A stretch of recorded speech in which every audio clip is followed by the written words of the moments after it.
Hey, everybody. Welcome to episode number 33, Business Insights with Matt Milia. And you're going to want to tune in till the very end because I have an amazing guest on today, Gogo, who's going to show you how to build your brand, but also do it on other platforms outside of here. She's going to talk a lot about Instagram and some things that you can do to immediately grow. So stay tuned. Welcome to Business Insights with Matt Milia. I'm your host, Matt Milia, and in this podcast, we'll talk about the real, raw, uncut business success secrets you won't find anywhere else. Follow my journey from entry level to CEO. We discuss real actionable items you can plug into your business right away. To subscribe to our weekly top tips, you can go to www.mattpodcast.com and join our community of elite high-level performers.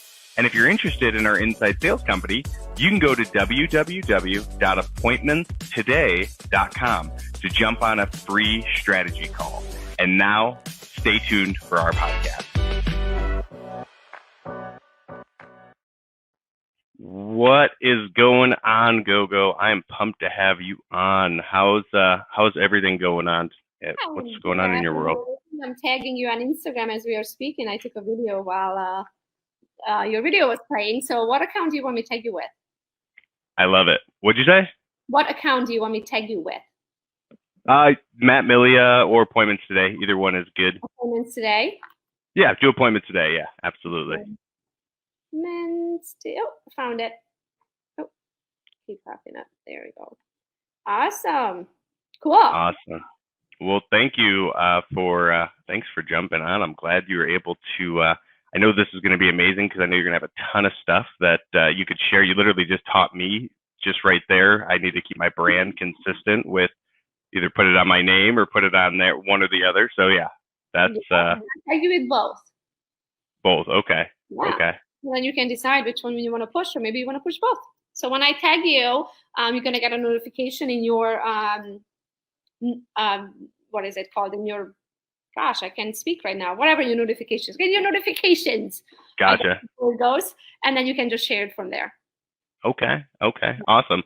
Well, for everyone who doesn't know you, why don't you just tell everyone a little bit about yourself? So my name is Gogo Bethke. My actual name is Bethke, I guess. I'm Hungarian, 100%. Moved here when I was 21 in 2011, 13 actually. 2003, 2003 I moved here. I got my license in 2011 and decided to become a realtor in 2011. I was a stay-at-home mom at the time. I worked corporate America prior to that. And my neighbor thought I would make a good realtor, and I decided to follow her advice, and I got licensed. And very early on, I realized, oops, it takes money to make money. And you also like cold calling and door knocking and all those things that are most realtors' bread and butter. I was not okay with that. And of course, I have an accent, and I'm like this little 5'2" girl. I'm not walking up to someone's door. Like, you know, I mean, it's not happening. And so very early on, I realized that I really don't have the avenues that it takes to make money in real estate, or I'm not willing to do what it takes. So then I very quickly have to figure out what am I willing to do, because I'm also no loser. I'm the sorest loser you ever meet. I didn't want to be a part of the 80-20 percentage where 80% of the realtors will leave in the first 2 years. So I figured, I'm like, okay, I have to make money. What am I going to do to make money and stick it out? And that's how social media came about. So I started with a Facebook business page originally, and I did that for probably 3-4 years before I even started my Instagram account. And Instagram just kind of took off much better than Facebook, because on Facebook I played it safe, where on Instagram I really show my true colors. And today that's how I run business. It's 100% from social media. Wow, that's awesome. So your Instagram, I mean, I don't know, the last time I checked, you were at, I think, 30,000 followers, or I don't even know where you are now currently. But I'll tell you. 46,200.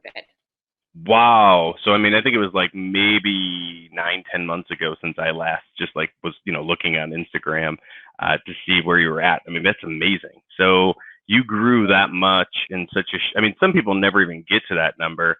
Are you doing that through I'm assuming you have some sort of strategy that you use to grow. What is I that? mean, Wouldn't mind sharing what it look like? I'm like that 3-year-old, you know what I mean? Like I want to know what things do and what they mean. So when I'm on Mm-hmm. Instagram, for example, just to use that for an example, I push every button. What happens if I push this? What happens if I do that? What happens if I swipe up and choose this feature? What happens if I use this filter? What happens when I hashtag? What happens when I this? Then I check my insights. So I'm like that bad 3-year-old of like, I push every button and see what happens. So when you create a business page versus running business on personal, you get what's called insights. And insights are the numbers. That's your back office. It shows you exactly what's happening with the post after you make it. It's going to show you how old are the people that are following you. It's going to show you where they are from. It's going to show you if they're man or woman. It's going to show you, you know what I mean? So everything that you need to know, because again, my goal is to do everything organically, which I don't spend money on advertising. When you do see me, you only see advertisements for Gogo's Bootcamp. You don't see advertisements for my real estate side of business because all those leads we generate organically. So, but if you do decide that you want to throw money at it, $5, $10 a day, you want to know who your target audience is, because that's your best way you can spend your dollars, the best return on your investment, your ROI. So by having the pages and having the insights and knowing your back office, you're able to know, okay, if I throw $10 at it here, I'm going to get the most amount of reach because I know my target audience. I know the ones that follow me are 51% women. I know they are in between the ages of 30 to 45. Mostly, I know that they are mostly in New York, in the metropolitan area. So then I know where to do all that. But I also push every single button. I always tag location. You want to tag location because you want everybody who follows that location to see your post, even if they don't follow you. You want a hashtag. So hashtags are those search words. And if you were to go on Google and search for something, anything, what would you type in? That's your hashtag. You just put a hashtag in front of it. You want to create your own brand. And by doing so, this is very simple. Put a hashtag in front of it. So mine is Gogo's Real Estate. You type in hashtag Gogo's Real Estate, you're going to see every post I ever made because I hashtag my own brand every single time. So now when somebody hears about this Gogo check or Gogo's Bootcamp or Gogo's Real Estate and then go in there and type in the hashtag any of those, my posts are going to pop up because I hashtag my post every single time that I make one. I hashtag my own brand. So by knowing all of these different things, you can grow your audience. When I go and visit New York, for example, I always do a swipe up. I always tag location. You want to do that because all of these followers that are not your followers yet, they might follow the city of New York. And now your post is going to pop up in their feed. So now they're able to like, who is this Gogo check? They click it and then suddenly they're following you. Okay. What now so in your opinion, do hashtags work as well on Facebook, or is it I don't use as many on Facebook. I might use one or two. Yeah. So give me 1 second, Alex. Thank you. I have 4 children in my house right now. We are playing this stay-at-home thing, and we are playing the homeschool teacher, and I'm all of that right now. So I have 2 of my own and 2 friends over, and they don't really understand what a podcast is or going live, and they're going in and out of the house. So I apologize for that. Oh, it's okay. But it's reality. So no, I won't use as many hashtags on Facebook. On Facebook, I would do mostly like coming soon, new listing, homes for sale, just the big, strong hashtags. But on Instagram, I would use way more. So you can use up to 30. I don't recommend you use all 30, but use at least a good 10, 15 on every post. Okay. So when we first jumped on the call, I remember, so I saw you below doing it. And I was thinking about, what if she's putting this on Instagram, which you were. Is that, you more or less document the journey? Because I remember when you and I talked, I was saying, what I try to do is I plan everything out a week in advance, and I try to get pictures of myself and do this and do that. And then you had a different way of doing it. So this is my office. I run multiple multi-million-dollar businesses from here. All I need is Wi-Fi or cell service, and I absolutely don't pre-plan. So I show the good, bad, and the ugly, the reality of whatever's going on today. So since I'm hopping onto this podcast very quick, I just shot a quick little video as your video was playing, and then I tagged you. So now all my followers are 46,000 who's going to see my stories today, also going to see your account. So you just gained thousands and thousands of eyeballs onto your 2 accounts because I tagged you with both. I also use the podcast. So now everybody who's following the hashtag podcast will also find it based on that if they're not following location or tags or people.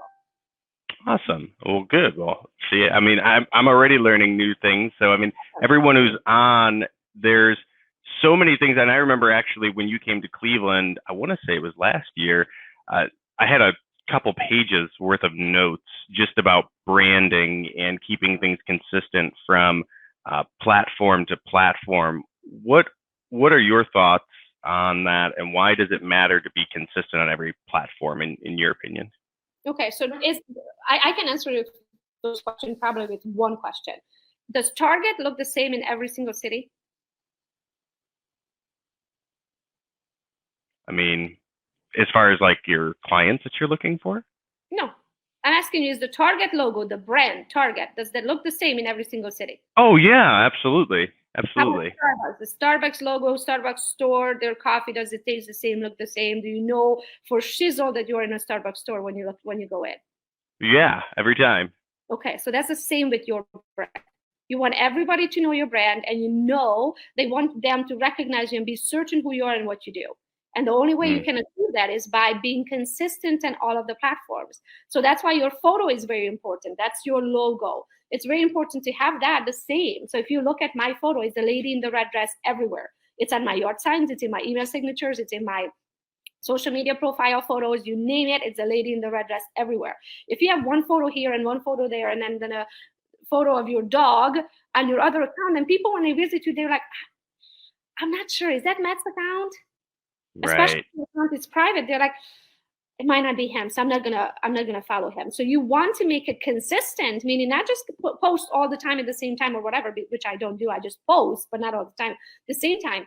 But you want to make your brand consistent, meaning you want people to be certain if they're on your LinkedIn account, that it's you. If they're on your Facebook account, then it's you. If they're on your whatever account, then it's you.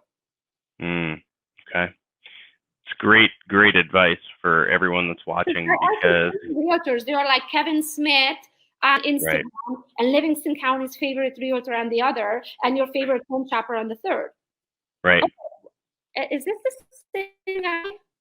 Is this the Kevin guy? Because on the Livingston County's favorite realtor, there's not even a photo. So I'm not sure if that's, I want to make sure that I'm working with Kevin. You know what I mean? So if your brand is not the same, people are going to give up. They're not going to hunt you down. They're going to go over to somebody else's account that they are certain it's that person.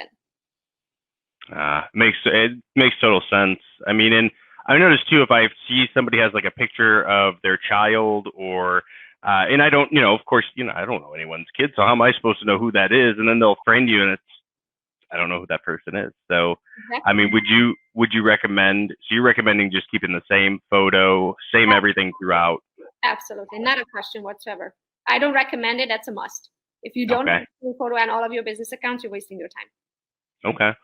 A lot of times people will come to me and say, well, I don't know what to post about. I don't know what to do. Or they get this, they almost get this envy that they see someone else is doing better on their accounts. I mean, how did you deal why with? You see them doing better on their account? Because they posted about it. The only reason you see it happening. The reason why they don't see yours happening is because you didn't post about it. Makes sense. So when you start to do social media, you have to do it as a job. It's my job. That's how we pay the bills. That's how we feed our children. That's how we go on vacation. That's how we have money. That's my job. So when I decided I'm not spending $4,000 on Zillow leads, and I decided I'm going to be spending 2 hours a day on social media. Right. I get it. So that was the trade-off. And I mean, you definitely have a much higher ROI on that organic side, because you're not having to put a lot into it. You're putting the time into it. But then as far as it didn't show up overnight. It's not an overnight success. I've been doing it since 2011 consistently. I did the math a few months ago, and the numbers I'm sure changed since then. But back then, when I did the math, I made 14,000 some odd posts to make over $60 million. So in transactions, so it came out to be however many dollars per post. So that's consistency right there. I didn't post one time and generated $60 million in revenue. Right. Or do it for a month. It was consistency. And so you said since 2011? Yes. It's when I got my license and I started my Facebook page. Okay. That's amazing. And I mean, as far as real estate goes, have you seen, I mean, I'm assuming you've seen a good amount of business from Instagram. A lot of times people will just sort of go into your message, and sometimes they're trying to sell things. How do you offset some of that to know who's legitimate? Yeah. So to answer your question, did I see good amount of business? 100% of my business comes from social media. I don't buy leads. I never have. I never will. Wow, it's amazing. To answer that question, the next one, you're going to get all kinds of messages, and some you just kind of. I run business on gut feeling. You know what I mean? So it's my gut feeling says this person is not even worth me responding. I'm not going to respond. And then sometimes, people reach out all the time about, oh, we are a credit repairing company. How do you do this? How do you do? You just can't do it all. So you have to be very specific with your time and how you want to spend it, and only spend it on the things that you love and enjoy doing. So those things I thank them for reaching out to me and thinking of me and us with their services, but we just don't do that. Got it. With everyone staying at home, I mean, because I know you guys were in a total lockdown state for the longest. Yeah. What did that add a lot of complexities to posting, or what did you? No, nothing for me. I mean, if we realized how we really can do everything virtually. So we were 100% shut down in Michigan. We weren't even allowed to go in between two houses if you own two. Like even if you had a lake house and your primary residence, you were not allowed to spend the weekend in your lake house. So we were in total lockdown. And what I learned from that is that I can literally sell homes without ever stepping a foot inside of them. Wow. Yeah. So we just closed on one Friday of last week that was 100% virtual. That's amazing. So you've been doing, so when you meet with them, you're just doing like a Zoom or like a Facebook, not live, of course, but yeah, like a video call. Okay. Whatever platform, a Zoom, for example, you do your presentation, they agree, you email over the docs for signatures. When you have all that back, actually, we were not even allowed to use photographers, so nobody could enter the home, not just a realtor. So we had to have our sellers take photos, and they would send us a ton of photos. I would edit them. If I couldn't, then I would send it over to the photographer for editing, but I'm pretty good at editing photos. So then we would edit them and post them. We weren't even able to go out there and do a virtual tour. So then we had to do virtual tours by our sellers. And sellers were really not necessarily feeling comfortable being on camera and talking about their own home. We did multiple Zoom calls where the buyer wanted to do a virtual walkthrough, and then the sellers had to do it. So the buyer's agent and the listing agents were on the call, the sellers and the buyers were on the call, and we did virtual walkthroughs where the seller would walk through the home and the buyer on their own cell phone, and then the buyer is able to ask questions right there live via Zoom, and pretty much did it that way. Wow. And Stephanie put, business doesn't need to stop. You can sell homes 100% virtually, which is, I mean, it is so true, but when you actually go through the execution of that and the process, I mean, it's totally different. And I'm sure you probably, there were probably some obstacles, but. I mean, it was different, but you have to adjust. I mean, human beings are very resilient. We can figure out anything. I mean, I've been preaching for the 10 years and I had my license for 9 years. I've been preaching, don't make an offer on a house without seeing it. Like sight unseen, are you kidding me? You're spending the most amount of money you're ever going to spend and you're going to buy something you've never even seen just because the market's so hot. Right now, that's the only thing we can do if you want to win it. The market is so hot right now that if you don't make an offer right there and then and only give them 2 hours to look over your offer, you're never going to win the bid. We had on one of the houses, we had 4 offers sight unseen. 4 offers sight unseen. That's unheard of to me.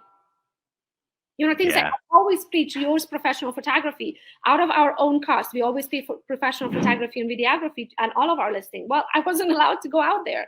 I wasn't allowed to send my photographer out there. So now suddenly I'm asking my sellers to take iPhone photos, where for 10 years I've been preaching, don't you dare use cell phone photos on a listing. Like if somebody is willing to spend 6% on a $300,000 house, tens of thousands of dollars, you're going to go out there and take iPhone photos and your body's in the mirror? Are you kidding me? Yeah. It does make it tough. And now we have to improvise because that's the only way we could get it done and get it sold. So are you guys open back up now? Is that? As of May 7th. As of May 7th, we are essential in the state of Michigan. So that's very exciting. We still can go to closings. There's still some limitations on what we can and cannot do, how many people can be at the house at the same time. We have to wear gloves and masks and hand sanitizers and all that stuff. But at least we're able to physically go show houses. That's great. Well, at least you're back to a little bit more normal. For everyone that's watching, so quick story. Gogo came to Cleveland. It was probably maybe a year and a half ago, maybe a year. I had all the way after I joined EFSP. So I want to say I just hit my year and a half mark. So probably a year and a quarter. Okay. Well, I remember when we went through, and right afterwards, I mean, you were just dropping so much knowledge on Instagram and how to grow your following. And I mean, we grew our followers relatively quickly, but also we started using, we went to your boot camp, and just some of the ways that you framed everything and made it really easy to digest. Because there are a lot of times where I'll watch a training and I'm thinking, wow, there's way too much information. It's not making sense. It doesn't flow together. I mean, you put that together perfectly. It flows very well, and you actually walk away learning something new. And you give people a schematic to follow. But let's just say I'm brand new on Instagram. I've never used it. What are some key things that you would tell someone to grow their following? So it's probably the way your bio on your social media is set up. So the first one is your picture. So we talked about have the same photo everywhere. So if you don't have one, go take one. It's going to cost you $40. Now, don't take a very professional one at like JCPenney when it's an inside mug shot. Like those don't really work well. The one I used, the lady in the red dress, was actually taken with my cell phone at one of my listings, but by a person that was there, just happened to be there. I'm like, hey, can you shoot a quick photo?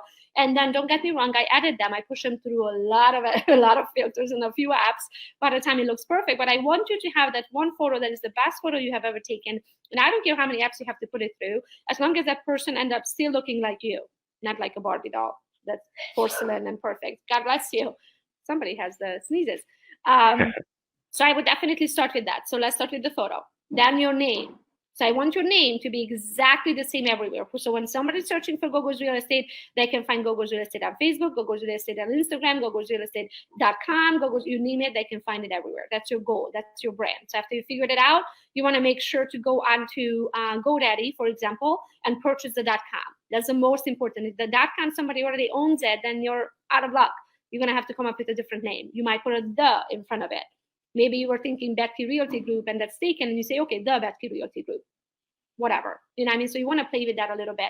That and Instagram. So your .com and your Instagram are the most important to make sure you have, because if somebody owns that name in that exact format, you're not able to own it unless you purchase it from them. And I'm sure they own it for a good reason. That's probably their name as well. So you want to play with that. So maybe you add your zip code, or maybe you add the year that you were born on, and you add underscores or whatever you add, but just to be able to keep that brand. So you want to have that brand and own the .com, have your Instagram name, all that stuff. After that, your profile has to answer, and you went through this, the 4 basics: who you are, what you do, where you do it, and how can I get a hold of you.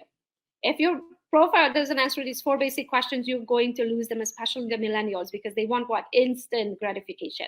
That's what they are used to. They have a memory of a goldfish, about 3 seconds. If you don't give them everything they need in that 3 seconds, they already moved on. They're not going to Google you to find your website, to go down to the bottom, to hit the contact button, to find your name, to dial you. Never going to happen. So if you don't make it instant, you're going to lose them. They're just going to go over to the next realtor who's going to do that. So on your profile, who you are, that's your name and your photo. What you do, it must say #realtor, not just realtor, but #realtor. Because again, hashtags are search words. When somebody follows a hashtag, they will automatically see all of your posts, because your profile bio, the realtor word is hashtagged in there. Location, where you do it. So many realtors I see, I'm a realtor. Okay, where? Right. But you can't sell real estate in 50 different states. Yes, I can make a referral anywhere. But if I'm a young couple and I'm moving from North Carolina to San Francisco, and I'm looking for a realtor in San Francisco, even though you're a realtor in San Francisco, if your profile doesn't clearly say that you cover the Bay Area or whatever that's called, in San Francisco, they're not going to be able to find you. They're going to go and search the hashtag San Francisco Realtor, and they're going to find somebody else who's using that hashtag. So hashtags are search word. Whatever area you cover, it must be in your profile. And then last, the contact button has to be filled in. If your contact button, the email address and the phone number is not filled in, you're wasting your time. A, B, you remember how many times I call agents that the phone number is listed in there in their profile and they don't answer the call? That's crazy. Do you think I'm going to leave you a voicemail? No. My husband and I are thinking about buying a house. No, I'm going to call the next one, the one that's going to actually answer my phone call. Because if you don't answer my phone call, the chances that you're not going to answer the potential buyer's phone call Yeah, they're very high. So right now, by not answering your phone, you just told me, then I'm wasting my time with you. You're too busy. Mm. I'm on to the next. Wow. It's a great takeaway just for anyone that's watching. And I mean, you gave so many just solid gold for how to align, how to go in and have the right branding, the right messaging, say who you are and what you do. What about for you as far as personal and business goes? And it's funny because I mean, I've looked through your profile and I never can normally tell the difference. It's always like you are who you are. Yeah, Do but you you? don't see my children on there. What'd you say? You don't see my children on there. No, that's You true. see my dog on there. You don't see what I had for lunch on there. So True. that's the one thing. It's like, well, people don't take me seriously. I don't get any leads from my profile. I'm like, hold on a minute. I can't tell if you're a yoga teacher, if you are just a stay-at-home mom. I can't tell if you're a chef because all I see is food on there. I can't tell even if you're a realtor because you're not even listing realtor in your profile. If you don't take your job seriously, how on earth are you expecting anybody else to take you seriously? So your social media profile has to be about what you do. But again, as you can see, 80% of the time I'm in those photos. I'm not saying make it all business. I'm saying make it all real estate related, make it mindset related, make it entrepreneurial, make it about you and your ethic, your hustle, who you are, what you bring to this business, make it about your expertise. But don't make it about your children because we all have kids. I barely have time to watch mine grow up. Poor little kid is sitting here trying to get in the sentence. You know what I mean? I don't make it about my dog, even though I have an adorable bulldog. Those kind of things can go into your stories. People can follow you and see the true side of who you are in your stories, and those kind of go poof, they go away. But your feed, what you're posting every single day, that is your storefront, that is your business, and you're going to take that seriously. You're going to edit those photos. It's only going to be business related, nothing personal. I'm not saying on Mother's Day, I might post a photo with my children because it's Mother's Day. Yeah. And I'm very proud of that. But you're not going to see my child riding a bike down on the road the first time they rode a bike. Okay, that has nothing to do with real estate. For that, you should have a personal account. And everybody who's your friend should follow you there for that. But your business, the people that you're trying to sell a house to or sell their house, they don't really need to see that your son just rode the bike for the first time. Has nothing to do with your ability selling their home. So to make sure I picked up on this and to just elaborate, because so your profile, you're doing things that are all related to real estate, and then because that's your livelihood, and then with your stories, is that an area where like if you're out with friends you could put that up, or do you not? This is where you show who you are. Okay. But those stories are only up there for 24 hours. Those are little glimpses into your life. So people can actually follow along and see who you are as a person. Now, would I post there a drunk Saturday night out with the girls and dancing? Right. No, I wouldn't. So it's still somewhat business related and who you are as a business person. Now, once in a blue moon, if we are having friends over, we're having an amazing time and somebody's being silly or things like that, I would post it because it is who we are and how we live our life. But you still have to keep it within the norms of business. Got it. So if you look at my posts, I'm usually cut off after 3 o'clock. I usually work 10 to 3-ish. My posts are usually within those hours. And after that, I don't post very much of my children or my household stuff. I will post like, I also enjoy cooking and I cook everything from scratch. So I'll do things like that because that's also a big chunk of my life. So I want to find the people that enjoy cooking and eat organically and cook from scratch to be in the in the group of people that I would love hanging with. So anything that's important to you, let's say you do yoga, let's say you're a yogi on the weekends, definitely do that because that's a side of you that's important to you. That's what you love doing outside of real estate. So if you have an awesome yoga class Saturday mornings, invite everybody. That is perfect. That is perfectly fine to do things like that. But I wouldn't mix too much personal with business. Okay. That's great advice. I mean, and it's funny because with a lot of times people try to always they'll put everything on one or try to keep it all separate. So you're saying you can still do it in stories because it's that glimpse, but you're not everything that you're doing is aligned with who you are and what you represent. And yeah, of course, yeah, you don't want to have the drunken videos or, the after hours things where people are doing crazy stuff, but makes total sense. Well, for everyone that's viewing, definitely, I highly recommend Gogo's Bootcamp. We took away a ton from it. And, both myself and Stephanie, I mean, we study social media, and literally I was watching this and go, wow, I can't believe all of these little things that I overlooked. And sometimes, and to coin John Sheplack, it's the smallest hinges that swing the biggest doors. There's these little things that you do. And I think for you, Gogo, it's probably, I would say it's probably consistency because you're always posting. Would you say that's probably a big part of that growth? Yeah, it's my job. So when somebody's looking at it, of like, okay, I'm cold calling. If you look at the people who are really good cold callers and able to turn cold traffic into closings and paychecks, they are the one that are regimented and they are scheduled and they're in the office at 8 and they're cold calling until 11 and then they grab lunch and then they're doing their appointments in the afternoon and then they go home. That's their job and they take it seriously because that's what works for them. So for me, it's social media. For those 3 hours that they spend on cold calling, I am spending that on social media. Now, I'm not regimented to the point of like, I wake up at 8 o'clock and I make a post. And then at 10 o'clock, I make another one. And at noon, I make another one. It's not like that.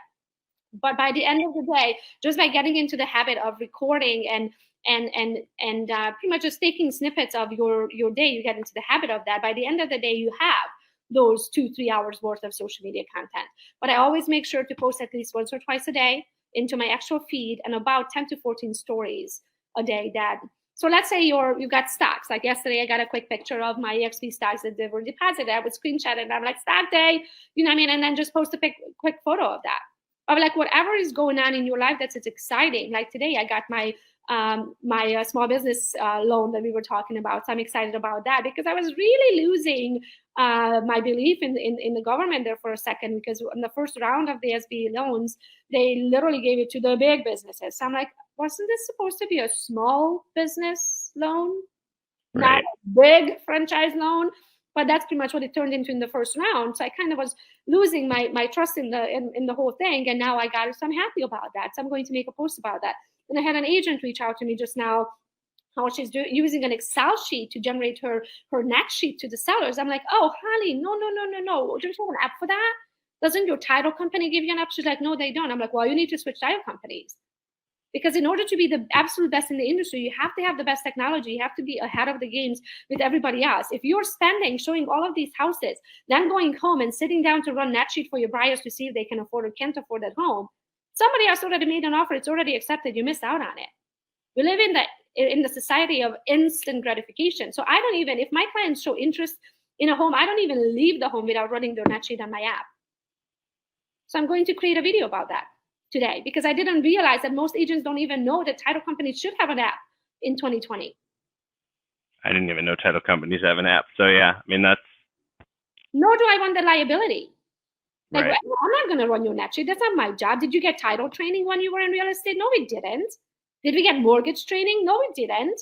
No. We didn't even get the basics of real estate. I remember the first time my client was like, okay, I want to see that house. I was like, how do we do that? Right. And literally, they don't even talk about how do you schedule a showing. That's not even a part of our training when you go get your license. How do you make an offer? How to fill out a purchase agreement? None of that.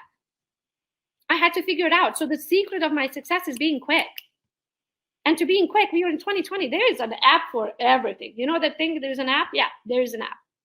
And your title companies should have one. And if your title company doesn't, then you might want to switch title companies because they live in 1980. And we are in 2020. Wow. Love it. It's crazy. It is crazy how much we've evolved with just technology and things just coming together. But I mean, certainly, and it's always interesting because I've got family members in older generation. They're like, why are you always messing around on social media? And it's like, well, because that's where my clients are. That's where, I mean. It's the presence. It's the present. It's not the future anymore. It's the present of real estate. Oh, yeah. And if you're not doing video and you're not doing it, I mean, we could have gone through a whole thing on video, but I mean, if you're not doing video or you're not taking photos or documenting your journey and, you know, sharing with everyone, you're definitely not going to be of much relevance for very long. at least. Absolutely. So, and so that's well, with Gogo's bootcamp. It's pretty much everything I do and how I do and how I got it done in the past 11 or 10 years of doing real estate. It's in there. Everything from my marketing agreements of how to build a team, when to hire an assistant, how to test your assistant, how to pay your assistant, you name it, everything from how to make passive income, 6 digits, yada, yada. Everything is in there of how I do it. So it's not just social media. It is all based off social media because that's where I generate all of my income from. But it's literally explaining the whole Gogo's real estate and how it was built. So you can have everything that I have by the time you go through the whole course. And now it's over hundreds of hours of training. We also have Finesse, which is our Facebook ads section of that. So everything I teach the organic side of social media, how to do it without spending money. The finesse side of that, which is also a part of the training, is actually how to do it with Facebook ads. Honey, can you talk to Daddy? Yeah. So how to do it with Facebook ads and things like that. Go. That's amazing. So you are actually, so you do show on the ad side as well. Because I know when I remember I saw all the Instagram stuff. I didn't even go. I mean, yeah, there's a lot of stuff, so it's good. Yeah. But it's the one you attended was just Gogo's Bootcamp. It was like an hour training. Yeah. Gogo's Bootcamp.com, the actual whole training, it's hundreds of hours of training. You just got a little segment of that. You just got an hour version. Okay. Over hundreds of hours of versions, and all of my systems, CRM programs, automated drip campaigns, even my ads, the ads that performing with $1 getting $1 million listing. Those are, you can literally with 2 clicks of a button, you can upload all of my Facebook ads into your Facebook ad account and start running the ads today. I love that. That's awesome. So you are now running ads a little bit, right? You do some sort of ads? So I only run ads for Gogo's Bootcamp and the real estate side. Yeah, we don't run ads because I can't. The amount of leads that we have organically, we can barely follow up with. I can't do it. I can't take any more business on without building an actual team. And we talked about that with my husband, and he left corporate America. And he said, I left corporate America at the 9-to-5 job, not to have another 9-to-5 job. So that's not our goal. We make enough on between the two of us, more than enough, where we don't want to have a team. So now we are building out a system to pretty much work off of referrals where we still generate all these leads, but now we feed them out, and we're not taking liability or responsibility to actually running those transactions. That's awesome. And so he got to leave his corporate America position and get into so he's in real estate now with you, right? Yes. You guys work together? Yeah. Nice. That's awesome.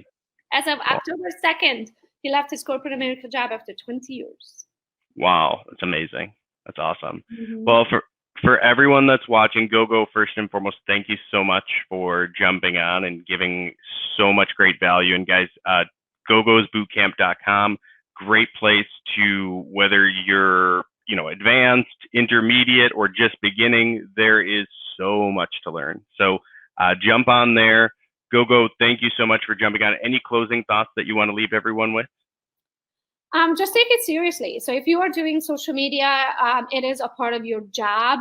Maybe you can drop something else that you don't enjoy doing. Like maybe it's cold calling. Maybe you're good at it, but you just hate it and you're dreading it.